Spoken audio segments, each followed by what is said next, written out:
Bismillahirrahmanirrahim. Assalamualaikum warahmatullahi wabarakatuh. Perkenalkan, nama saya Rahmi Saria Surayuda dari PMHB. Saya akan membahas materi hukum tata negara dari awal sampai akhir pembahasan kemarin. Materi yang pertama yaitu pengertian, ruang lingkup, dan konsep hukum tata negara. Hukum tata negara adalah bentuk hukum yang mendefinisikan hubungan antara berbagai lembaga di dalam suatu negara, yaitu eksekutif, legislatif, dan yudikatif. Ruang lingkup kajian hukum tata negara adalah organisasi negara yang mencakup mengenai lembaga-lembaga negara, hubungan satu dengan yang lain, dan kekuasaannya selain itu juga mencakup mengenai warga negara termasuk hak asasi manusia dan wilayah negara. Konsep hukum tata negara adalah hukum yang mengatur wewenang dan kewajiban alat-alat perlengkapan negara mengatur hak dan kewajiban warga negaranya. Yang kedua, materinya.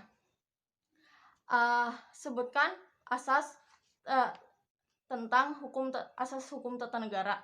Yang pertama asas Pancasila, yang kedua asas negara hukum, yang ketiga asas negara kesatuan, yang keempat asas kedaulatan rakyat, yang kelima asas pembagian kekuasaan, yang ketiga tipe dan bentuk susunan negara. Bentuk negara adalah susunan suatu organisasi negara secara keseluruhan, terbagi menjadi tiga, yaitu monarki, oligarki, dan demokrasi. Dipergunakan sebagai ukuran yang membedakan bentuk-bentuk tersebut di atas, yaitu jumlah dari pemegang kekuasaan.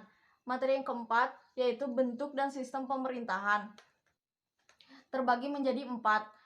Yang pertama, otokrasi adalah negara yang diperintah dengan kekuasaan tunggal. Yang kedua, oligarki adalah pemerintah yang dijalankan oleh beberapa orang yang berkuasa. Yang ketiga, monarki adalah bentuk pemerintahan yang kekuasaannya dipegang seorang raja. Yang keempat, republik adalah negara yang dijalankan berdasarkan prinsip kedaulatan rakyat yang dilaksanakan secara demokrasi melalui pemilihan umum. Yang kelima, tentang negara otokrasi dan demokrasi modern. Negara otokrasi adalah suatu bentuk pemerintahan yang kekuasaan politiknya dipegang oleh satu orang. Kalau demokrasi modern adalah bentuk demokrasi pemerintahan yang dimana sebuah konstitusi menjamin hak dasar individu dan juga hak berpolitik, keadilan, dan kebebasan memilih dan memilih. Yang keenam, teori pembagian kekuasaan dan lembaga negara. Yang pertama ada legislatif, yaitu kekuasaan untuk membuat atau membentuk undang-undang. Yang kedua ada eksekutif, yaitu kekuasaan untuk melaksanakan undang-undang. Yang ketiga yudikatif, yaitu kekuasaan untuk mempertahankan undang-undang termasuk mengadili setiap penggunaan terhadap undang-undang. Terima kasih. Sekian yang bisa saya pahami.